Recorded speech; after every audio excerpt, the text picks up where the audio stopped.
오늘의 주제는 황금 땅인 엘도라도. 스페인에는 굉장히 보물이랑 보석이 많아서 황금을 온몸에 칠한 자가 막 돌아다닌다라는 엘도라도 전설이 있었습니다. 그래서 황금으로 된 굉장히 큰 땅이 있대라고, 그러한 드넓은 땅을 찾아다녔던 스페인 사람들에 대한 이야기입니다.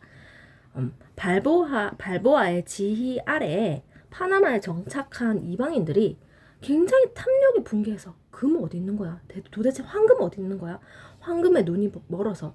그리고 서양인들이 신문물을 개척하기 위해서 굉장히 옛날부터 대항해를 했습니다. 굉장히 괜찮은 땅을 찾기 위해서였죠.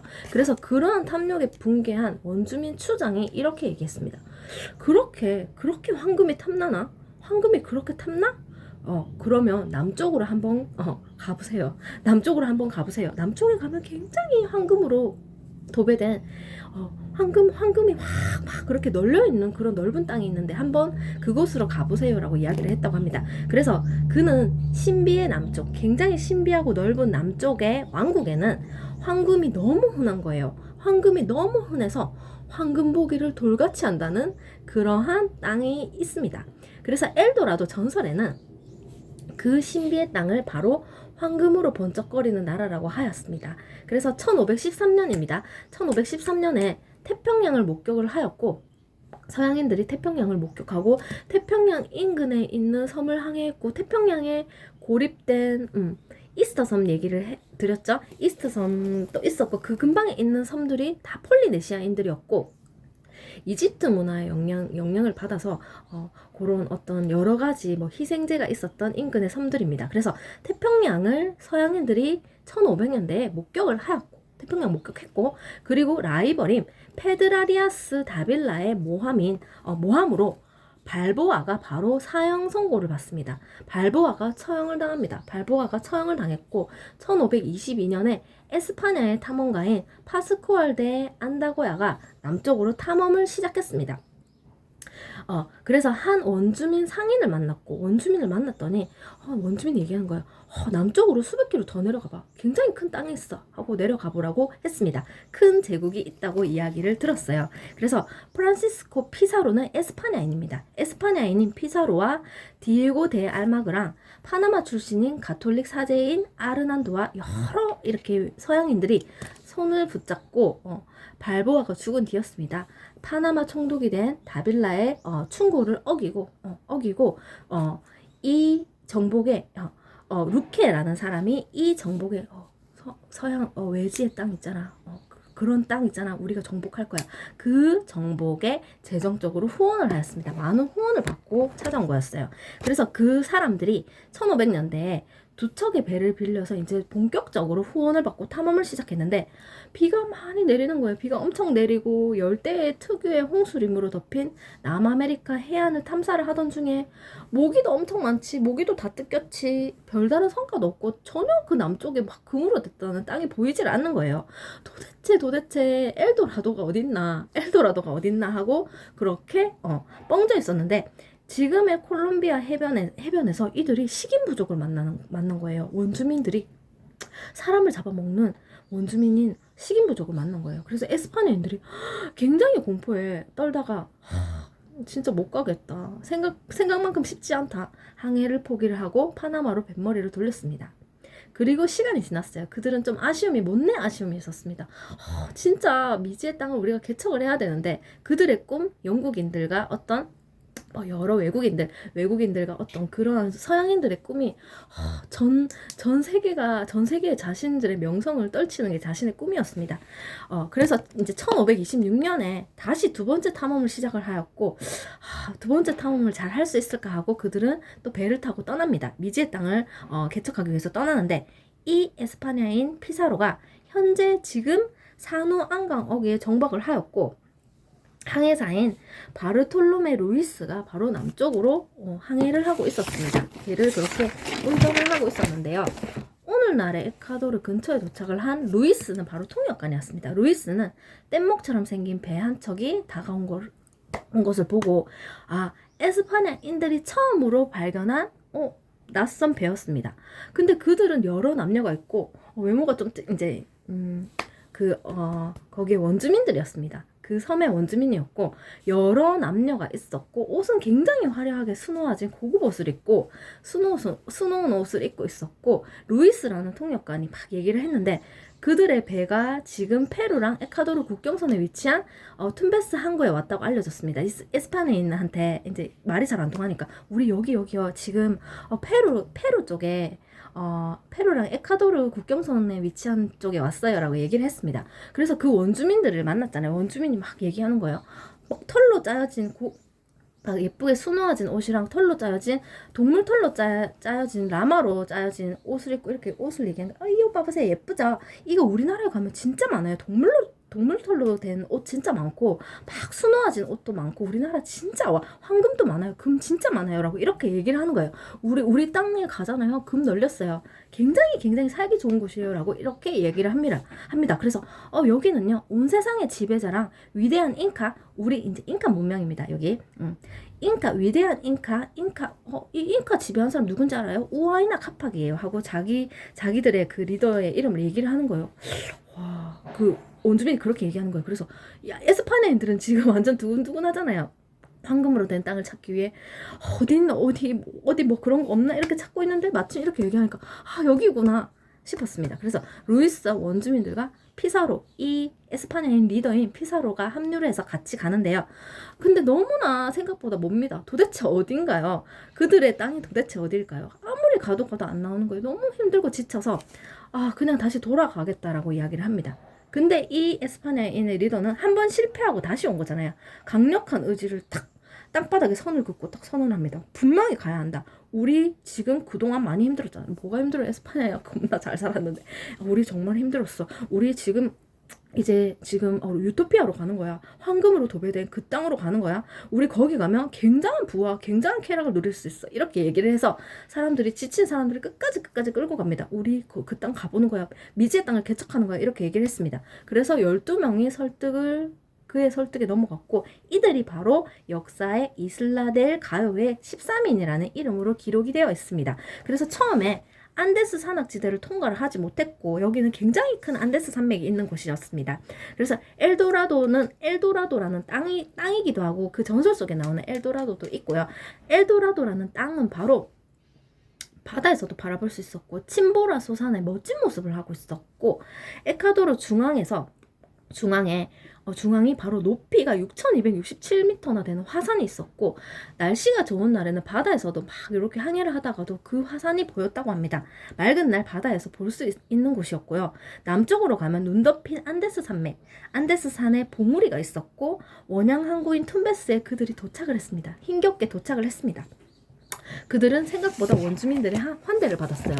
군중 중에 화려한 복장을 하고 있는 사람이 있었고 원주민입니다. 굉장히 예쁘게 수놓아진 옷을 입고 있었고 그리고 비교적 신중해 보이는 사람이었습니다. 그 원주민은 위대한 잉카의 오레혼은 바로 굉장히 큰 귀를 가지고 있는 귀족이었습니다. 귀가 왜 컸냐면 고급 액세서리를 너무 많이 해서 귀가 커졌다라는 이야기가 있는데 그 중에 한 명이 잉카의 사절이었고 무거운 장식을 해서 액세서리 때문에 귀가 커졌다는 이야기가 있고 고관들이 에스파냐인들은 되게합니다. 무슨 일로 우리나라에 오셨나요? 대체 무슨 일이시죠? 이렇게 얘기했어요. 그러니까 이 피사로가 이 에스파냐인 리더인 피사로가 이렇게 얘기했습니다. 우리 몰라요. 우리 에스파냐인인데 몰라요. 에스파냐 국왕 카를로스 5세입니다. 우리 왕은 몰라요. 가장 강력한 황제입니다. 에스파냐인들 가장 강력한 황제예요. 모르세요. 이렇게 합니다. 그러니까 고관들은 모르죠. 에스파냐가 누군지도 모르고 이제 이 자신들의 잉카 제국이 굉장히 큰 제국이었지만 그 안에서 있었기 때문에 모릅니다. 그래서 처음 가보니까 세부치와 키토라는 잉카 도시가 있었습니다. 키토를 처음에 이들이 방문을 하였고 우아이나 카팍한테 전량을 파견합니다. 우아이나 카팍은 이 큰 제국의 왕이었는데요. 그래서 페루의 남부 해안에 친차로 갔습니다. 친차는 어디냐면 공동묘지로 사용되고 있었습니다. 그들이 처음 간 곳은 친차였습니다. 가보니까 굉장히 음습하고 황폐한 해안을 발견을 하게 되었고 그리고 시간이 지나서 북쪽으로 갔습니다. 툰베스로 가서 3명의 소년을 배에 태웠고 그 소년한테 이 에스파냐인들은 굉장한 자부심이 있었습니다. 우리나라 말을 가르쳐야겠다 얘네한테. 에스파냐 말하면서 가르치려고 하는데 한 소년이 굉장히 외국어를 잘하는 소년이 있는 거예요. 바로 이 사람이 훗날 정복사에서 굉장한 중요한 역할을 한 펠리피오였습니다. 펠리피오가 얼마나 외국어를 다 하면서 통역을 해주는 거예요. 그래서 이 항구 저 항구를 항해하고 위대한 잉카가 다양한 종족들이 많았는데 그걸 통치를 했고 그 중에 아주 최근에야 복속시킨 종족도 있다고 합니다. 이 지금 에스파냐인들이 이 당시에 갔을 때 이 당시에 그러한 상황이었습니다. 최근에 복속시킨 종족도 있고 그렇게 정리를 하고 있는 중이었던 거죠. 그래서 이 정복자가 도착을 했을 때 잉카 제국은 건설된 지 100년도 안 된 시점이었습니다. 그래서 파스토는 콜롬비아 남부거든요. 거기에서 남쪽으로 칠레 중앙부에 마울레 강으로 이어져 있었고 광대한 지역에 굉장히 넓은 잉카 문명, 굉장히 넓은 땅에 수많은 종족들이 살고 있었는데 여러 방식으로 우아이나 카팍이라는 리더가 그 왕이 딱 여러 방식으로 딱 하나로 통합을 하고 있었습니다. 그래서 잉카인들이 어떻게 그렇게 빨리 그렇게 큰 제국을 건설을 했을까요? 그게 바로 굉장히 미스테리인데요. 미스테리로 역사적인 미스테리인데 왕조의 역사와 그들의 승리가 전설에 불과하다는 사실과 수수께끼와 베일에 쌓여있고 잉카의 지위를 이어간 강력한 가문이 바로 안데스 산맥, 굉장히 높은 안데스 산맥을 중심을 한 쿠스코를 중심으로 쿠스코가 아니고 쿠스코를 중심으로 뻗어 있고 그 주변에서 형성된 거는 맞지만 쿠스코 연합에서 잉카 제국으로 그렇게 이어지는 전환기를 추적하기에는 조금 어렵다 그러고요. 잉카의 우아스카르 가문 사람들이 들은 바 에스파냐인을 tam복시킨 광대한 제국. 와, 에스파냐인들 자기들도 굉장한 나라인데 대단한 나라다. 그래서 탐이 났던 거죠. 그 강대한 제국을 15세기에 건설한 사람이 바로 잉카의 황제 파차쿠티입니다. 그래서 쿠스코 사람들은 잉카 문명의 쿠스코 사람들은 자신의 제국을 타우안틴수유 이렇게 얘기합니다. 우리 제국 말이에요. 이렇게 넓은 땅요. 사방의 땅이라고 부릅니다. 동서남북 사방입니다. 우리나라를 중심으로 동서남북 사방이고 상징성, 그 동서남북이 상징하는 상징성과 행정상의 의미를 지니고 있었고 제국 자체가 쿠스코를 중심으로 하여서 동서남북으로 4지역으로 뻗어 있을 정도로 굉장히 컸고 북쪽은 지금의 에콰도르랑 페루의 대부분을 포함하고 있는 친차이 수유고 남쪽은 코아 수유 가장 큰 지역입니다. 남쪽 땅이 가장 컸고 동쪽은요 티티카카오를 넘어서 태평양으로 뻗어 있는데 그 외국인들이 막 영국인가 스페인이 막 그렇게 이스타 섬과 그 인근에 있는 섬들을 많이 점령했잖아요. 그 태평양 일대에 있는 태평양 일대의 폴리네시아인들이 그렇게 살았던 그 섬으로 가는 겁니다. 여기 중심으로 이 쿠스코 중심으로 동쪽으로 가면 그 섬들이 나오는 곳입니다. 그렇게 연결이 돼 있었고 그리고 남쪽은 지금의 칠레의 해변을 따라서 3분의 1가량 정도 그렇게 가면 있었고 남쪽이 쭉 뻗어 있었고 가장 작은 지역이 안티수유라고 해서 동쪽으로 뻗어나가게 되면 태평양 쪽으로도 뻗어나가고 아마존 산록지대로 이어지는 거예요. 아마존 산록지대는 잉카 제국이 정복을 시도하지도 못했던 곳이고 복속시키지도 못했던 그런 곳이라고 합니다. 그래서 잉카는 굉장히 천재적인 재능을 발휘를 하였고 다양한 종족이 모여 사는 광대한 지역을 정치 조직으로 통합을 하였고 잉카가 지배한 영토는 실로 역사에 기록된 것보다 더 크다 합니다. 그래서 안데스의 오랜 전통, 안데스 산맥이 있어서 그렇게 뻗어나갈 수 있었던 거예요. 안데스 산맥의 오랜 전통을 이어받았고 수세기 동안 일정한 간격을 두고 모든 지역을 정복한 문명이 안데스 산맥을 따라서 일어났습니다. 에스파냐인들이 갔을 때는 100년의 역사를 하였지만 길게 뻗어서 그렇게 왔고 그렇게 여기서 형성된 문화가 두 가지 문화가 있는데 하나는 차빈 문화입니다. 페루에서 형성된 차빈 문화고 두 번째 형성된 문화는 바로 어떤 문화냐면 굉장히 화려한 도자기 문화가 있었습니다. 화려한 도자기 굉장히 그림을 많이 새겨넣는 그림 문화와 그리고 치모르라는 이 왕국이 찬찬도시를 기반으로 하였는데 북쪽이 차빈 문화가 형성되어 있고 파라카스 문명이고 남쪽은 바로 세련된 채색을 한 도자기랑 화려한 모직물을 입고 있었댔잖아요. 그 귀족들이 화려한 모직물을 입고 굉장히 그렇게 천이 많았던 거예요. 천이랑 옷감들이 많고 이러한 문명이 굉장히 발전됐습니다. 화려한 모직물과 후일 피사로 일행이 와 진짜 대단하다. 아까 공동묘지를 갔다 했잖아요. 공동묘지 근방에 그러한 어떤 유물들이 많았고 가장 유명한 나스카 문명 그 공동묘지 일대가 가장 유명한 나스카 문명으로 번성을 하였습니다. 그래서 거기에는 채색된 도자기도 많았고 직물 천과 옷감들이 많았고 나스카이니들이 그렇게 땅에다가 굉장히 땅에 하나하나 다 새겼는데 기하학적인 도형이랑 동물 모양을 다 그려놓았고 거대한 그림으로 유명한데 그림이 어느 정도 컸냐면 지오글립스라는 그림입니다. 지상에 한데 이 그림을 땅에서 읽을 수가 없는 거예요. 너무 커서 땅에 새겨놓은 그림이. 그래서 위로 산 꼭대기에 올라가야지 그림이 볼 수 있을 정도로 굉장히 큰 그림으로 유명합니다. 이 문명에서 이 도자기 문화와 예쁜 천과 모직물이 많았고 그렇게 그림 문화가 발달이 돼 있는 그러한 문명이었습니다. 그래서 이렇게 넓은 땅 여러 종족들을 어떻게 통치했을까 그 자체가 예술이랍니다. 첫 번째 어떻게 했냐면 일단 강력한 권력 집중 우아이나 카팍이 혼자서 강력한 왕권을 갖고 있었고 강력한 권력 집중이 돼 있었고 두 번째 정복한 지역을 다스릴 효율적인 관료 체계를 만들어서 기구를 그렇게 해가지고 탁 통합시켰고 세 번째 영토 전체가 언어도 굉장히 다양한 언어를 썼을 거 아니에요. 근데 못 쓰게 한 거예요. 무조건 하나의 언어만 써라. 이 언어만 써야 한다고 하나의 언어로 그렇게 통합을 시켰습니다. 그래서 잉카는 중앙정권 그러한 나라였고 쿠스코에 사는 위대한 잉카 자체를 굉장히 그렇게 대단하게 보았고 관료 체계가 바로 잉카 대리인인 오레온으로 구성되어 있어서 굉장히 기가 큰 기족이 있다 했잖아요. 액세서리를 너무 많이 달아서 기가 커졌다는 사람입니다. 오레온으로 구성되어 있고 케추아어를 사용했습니다.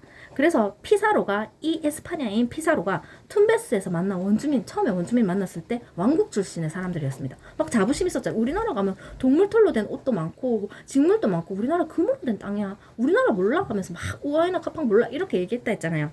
오래전부터 그들은 근데 그렇게 또 한켠으로는 잉카의 그러한 지배 방식에 반감을 갖고 있는 귀족들이 있었습니다. 그래서 여러 영토의 지배권을 확실히 하였고 잉카는 여러 차례의 효과가 입증된 정책을 취했고 그 넓은 땅에 사람들 어떻게 통합했을까? 역사에는 굉장히 대단한 왕을 역사에는 잉카 군주가 굉장히 그렇게 해서 다스렸다 하지만 사실은 굉장히 잔혹하게 통치를 하였고 어떻게 강제로 이주민들이 이동하게 합니다. 동쪽에 살고 있는 사람을 서쪽으로 이동시키고 북쪽에 살고 있는 사람을 남쪽으로 강제로 이동시켜서 헤어지게끔 만들어서 통합을 시킨 거였어요. 그래서 전주민을 이주시키고 수천 마일이나 떨어진 곳에 A 계곡에 사는 사람을 수천 마일 떨어지는 곳으로 강제로 이동시켜서 막 헤어지게 하고 막 굉장히 혼란스럽게 만들어서 이방인들 속에 정착을 시켜서 그들이 시키는 대로 그렇게 강압적으로 누른 거였고 각지에서 반란이 일어났습니다. 그런데 키토 그 주변에서 계곡 주변에서도 잉카 권위에 대항한 반란이 일어났지만 피사로 이 사람들이 일행했을 당시에도 계속 반란이 일어나고 있는 시점이었고 잉카 우아이아 카팍 굉장히 대단한 이 왕이 직접 다 진압을 해갖고 굉장히 잔혹했습니다. 전투가 끝내고 어떻게 하냐면 반란군들 다 죽이고 역사적으로 그렇죠. 호수에 다 던져가지고 호수 물 색깔이 빨간색이었다고 합니다. 그래서 호수 야와르 코차라는 호수가 피해 호수로 유명합니다. 잔혹한 우아이나 카팍의 통치 방식이었습니다. 그래서 이러한 상황을 읽은 거예요. 이러한 상황을 읽고 에스파냐인들이 지금 와서 계속 읽고 있는 거예요. 1520년에 우아이나 카팍이 천년두로 사망을 합니다. 천년두로 사망을 하고 그를 미라화하여서 쿠스코로 이렇게 쿠스코에 놔뒀고 이제 후계 문제입니다. 이 우아이나 카팍이 이 큰 땅을 자신의 그렇게 중앙정권으로 그렇게 통치를 했는데 우아이나 카팍이 죽으니까 다 각자 다른 이제 막 여러 가지가 막 이렇게 흩어지겠죠. 그래서 위기에 봉착했을 때 우아이나 카팍의 두 아들이 있었습니다. 우아스카르랑 아타우알파 두 명이 있었는데 우아스카르는 쿠스코에 잉카로 봉해졌고 아타우알파는 키토의 군주로 즉위되어서 두갈 이렇게 딱 돼 있었습니다. 에스파냐인들이 정복을 준비할 때 지금 정복하라고 왔잖아요. 준비했을 때 이 키토와 쿠스코가 분쟁을 일으키는 이 정치적인 상황을 에스파냐인들이 읽고서 제국이 지금 뭔가 상황이 굉장히 그렇구나. 그거를 읽고 철저하게 기록해서 준비를 해서 자기 나라로 돌아갑니다. 이 피사로가 에스파냐로 돌아가서 1500년대 돌아가서 자기 나라 왕한테 거기 굉장히 멋진 땅이 있어요. 굉장히 큰 땅이 있어요. 그거 우리가 황금 땅이 있던데 그거 제가 정복해 올게요 하면서 돈을 지원을 받아가지고 페루 정복에 필요한 후원을 얻기 위해서 철저하게 5년 동안 준비를 해서 이 나라에 다시 왔습니다. 대단하죠. 그래서 5년이 지난 다음에 잉카 왕조를 이 피사로가 멸망을 시켰고 어떻게 잉카 제국을 분열시킨 고륙상쟁을 이용한 겁니다. 이렇게 돼 있는 거 지금 쿠스코랑 키토가 나뉘어져 있는 것을 딱 읽어서 자기가 그렇게 한 거고 그래서 이 정복자는 카마르카라는 지역을 향하고 고대 로마의 길과 유사한 곳이었고 굉장한 높은 산이 안데스 산맥을 중심으로 어떤 간선도로가 뻗어 있고 거기 그렇게 이렇게 막 그렇게 깎아 놓은 곳이 있었어요. 큰 도로망이 있었는데 거기는 바로 굉장히 험준한 안데스 산맥 때문에 그렇게 어떤 소통과 어떤 유통하는 게 굉장히 불편했을 것 같은데도 유통이 잘 되게끔 지형적인 장애가 있죠. 왜냐면 큰 산이 있기 때문에. 근데 거기를 차스키라는 전령을 배치해서 해산물을 잡거나 뭐 신선한 해산물을 잡은 거를 바로바로 그렇게 유통시키게끔 그렇게 전령을 배치해서 그렇게 해놨고 굉장히 그렇게 지역 간 교류를 촉진하게끔 잘 그렇게 해놨습니다. 그래서 중앙 정권이 생산의 대부분을 강탈합니다. 이 중앙 정권이 바로 지금 두 쪽으로 갈려 있잖아요. 지금 오아스카르랑 아타왈파가 중앙 이렇게 갈려 있는데 이 중앙 정권이 대부분 이 나라에서 생산되는 해산물, 고급, 직물, 농경사회니까 농사 지어서 재배한 곡물 다 강탈했고 어느 정도는 우리나라에 내야지 하고 내라 했고 대부분 강탈하고 이제 나중에는 뭐를 욕심내냐면 사람을 내라고 합니다. 희생제가 있었습니다. 사람을 내야지. 우리는 태양신을 숭배하거든. 그들은 태양을 숭배했습니다.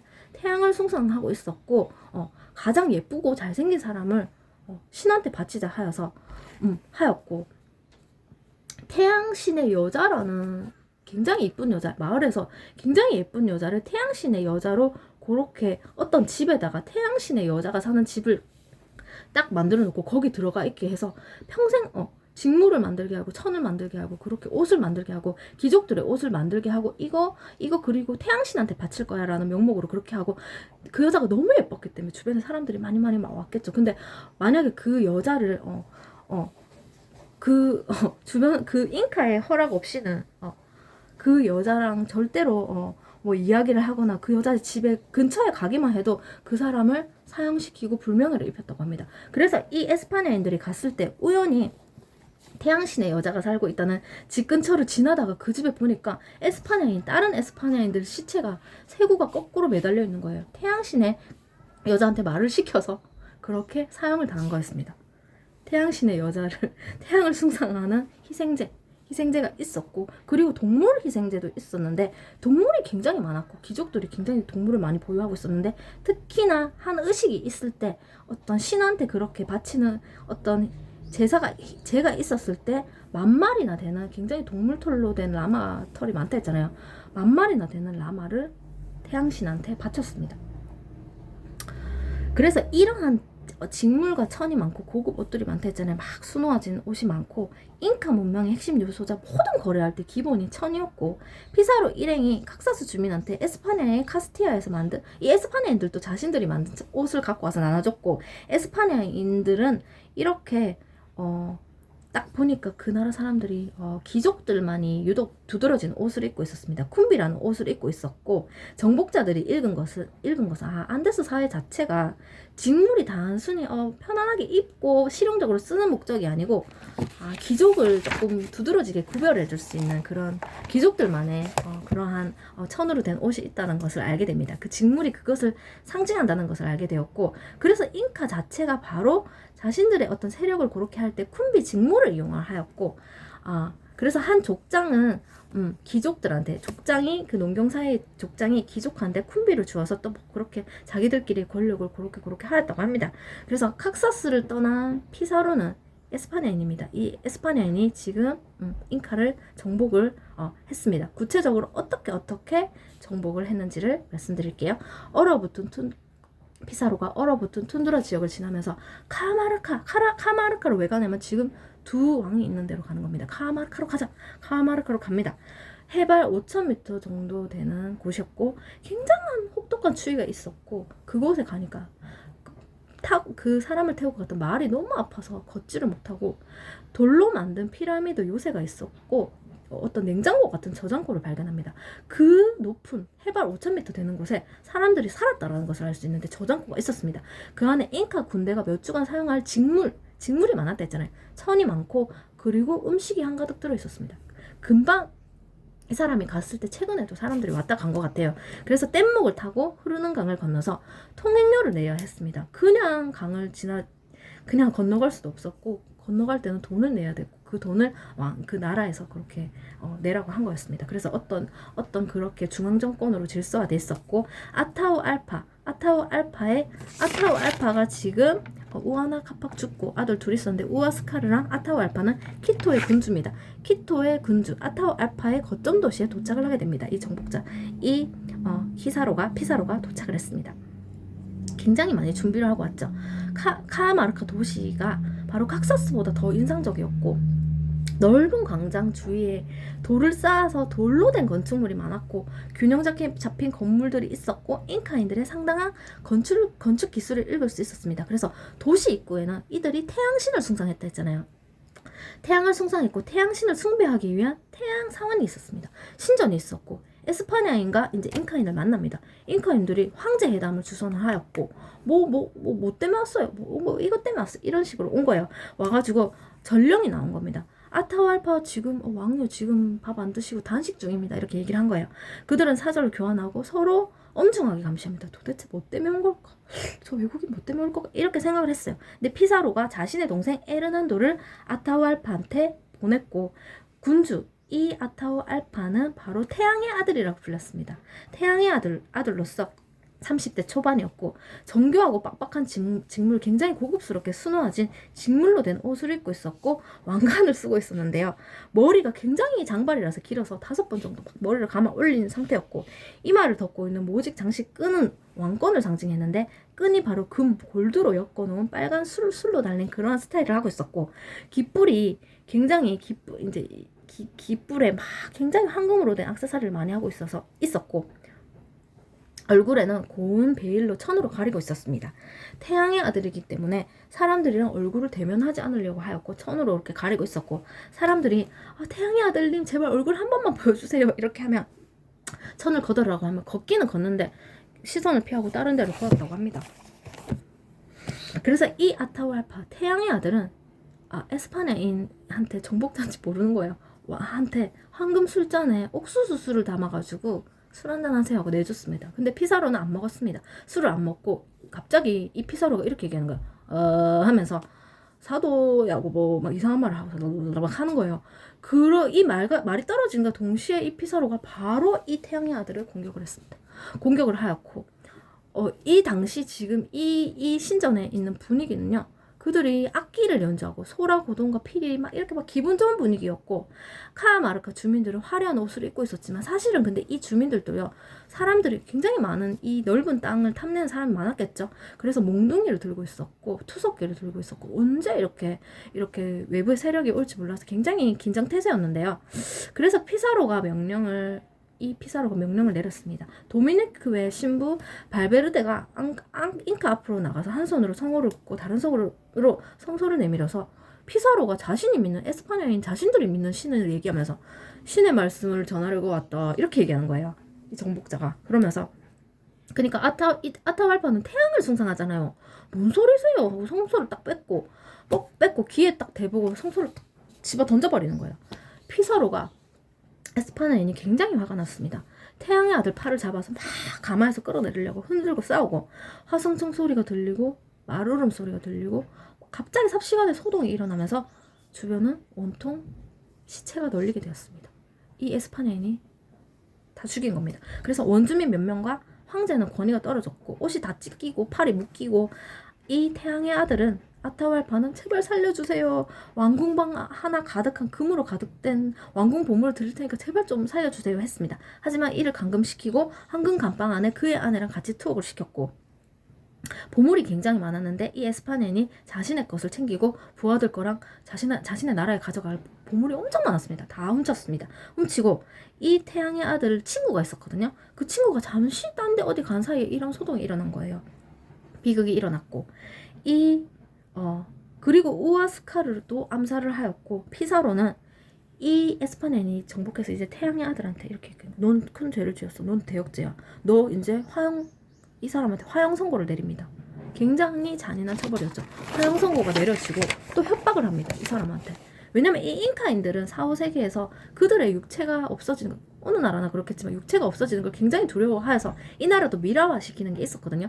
육체가 없어지는 걸 굉장히 두려워했고 화장한다는 그 말 자체를 굉장히 두렵게 생각을 하고 극도의 공포로 생각을 하고 있었는데 계속 협박하는 거예요. 이 태양의 아들, 나 너 화장할 거야. 이렇게 협박을 하면서 뭐라고 얘기했냐면 내가 아까 얘기했지. 내가 믿는 신 얘기했지. 에스파냐 신 얘기했잖아. 신의 말씀을 전하러 왔다고. 우리 신 믿어. 우리 신 믿을 거야? 아, 그럴게요. 그럴게요 해서 어쩔 수 없이 태양의 신을 저버리고 그들의 신을 믿기로 한 상태에서 그렇게 아타왈파를 처형시켜버립니다. 처형시키고 그리고 따라서 부인과 누이도 그렇게 죽게 되었습니다. 그 나라의 풍습이었습니다. 그래서 이 피사로는 이 태양의 아들을 죽이고 태양의 아들의 동생인 망코라는 사람을 왕이 앉힙니다. 왕이 앉혔습니다. 그리고 그렇게 하게끔 만드는 겁니다. 직접 하진 않고. 그래서 이 태양의 아들인 아타왈파가 죽었습니다. 죽었고 이 사방의 제국을 쿠스코에 지금 이 사람이 우아이나 카팍의 아들인 아타왈파는 키토의 군주였죠. 이렇게 종말을 맞게 되었고 식민 통치가 이제 들어갑니다. 식민 통치 중에 에스파냐인들 사이 식민지를 통치하려도 이렇게 큰 나라 그동안 이어온 문명도 있고 종교도 있고 신앙도 있는데 에스파냐인들이 강제로 다 바꾸려고 합니다. 굉장한 분쟁이 일어납니다. 피사로 무리, 이 에스파냐의 무리와 이 원주민 무리가 알마고로 무리거든요. 알마고로 무리가 굉장히 저항을 하고 망코를 왕으로 세웠다 했잖아요. 망코도 원주민 저항 운동에 합세를 하지만 망코는 조금 그렇게 힘이 없었습니다. 그래서 망코의 아들 티투쿠시랑 토파 아마루가 굉장히 저항을 합니다. 절대로 우리 에스파냐한테 넘어가면 안 된다. 저항을 하지만 토파 아마루를 바로 에스파냐인이 처형을 시켜버렸습니다. 처형을 시켰고 그렇게 300년이라는 시간 동안에 에스파냐인들이 안데스 산맥을 중심으로 뻗은 이 거대한 동서남북으로 뻗은 이 제국을 지배를 하였습니다. 통치를 하였습니다. 와, 대단하죠? 1542년 카를로스 5세한테 지금 지원받아서 5년 동안 준비해서 에스파냐 국왕한테 지원받아서 온 거잖아요. 에스파냐 국왕이 카를로스 5세가 페루의 여기에 이 잉카 문명인 페루에 부왕청 설치하고 남아메리카와 파나마호 모든 에스파냐령으로 관할을 해서 원주민한테 공물을 거둘 권리를 인정을 하였고 본국의 대리인 바로 앵코멘데로는 자신의 관할 지역을 보호를 하기 위해서 종교 바꿔라 했잖아요. 종교를 개종시키고 앵코미엔다라는 체제를 만듭니다. 이 체제는 중세의 봉건제랑 비슷한 건데 그냥 단순히 실질적인 나 이거 소유했다 이런 개념보다는 복종관계로 만들기 위해서 그러한 체제를 만듭니다. 앵코미엔다 체제 아래에 복종관계로 만들고 다 에스파냐 밑에 이제 식민지 지배로 들어갔으니까 에스파냐 거야. 그렇게 만듭니다. 그래서 에스파냐 왕은요 아메리카 대륙에서 강력한 파벌을 형성을 하여서 주변에 이제 굉장한 불만이 일어나고 사람이 적지 않게 많잖아요. 땅도 크고 통제가 안 됐고 체제를 바꾸려고 하였지만 그리고 또 무기 소유를 금지를 하였고 무기를 소유하는 것을 금지하였는데 많은 위기가 이제 생겼고 정복자들은 복종을 왕의 대리인한테 그렇게 이제 맞서게 되었고 앵코미엔다라는 체제 아래에 그때까지 바로 정복자 소유의 것이 그 후에 원래 소유자인 즉 왕에게 돌아간다는 그런 어떤 칙령 같은 거를 만들어갖고 요렇게 하면 요렇게 돌아간다 그런 칙령을 만들었습니다. 그래서 일부 앵코미엔다 체제는 18세기까지 존속이 되었고 앵코멘데로들은 자신의 특권을 정치 영향력을 확대하여서 굉장히 사익 추구에 이용을 하였고 그런 체제 아래서 자신의 개인의 이익 추구에 이용을 하였고 원주민들은 이런 음모를 읽고서 왕실을 고발을 하였지만 원주민들이 어떻게 그렇게 수는 많았지만 그러한 어떤 체제 아래에서 힘을 쓸 수가 없었습니다. 그래서 일단은 이건 여기까지 할게요.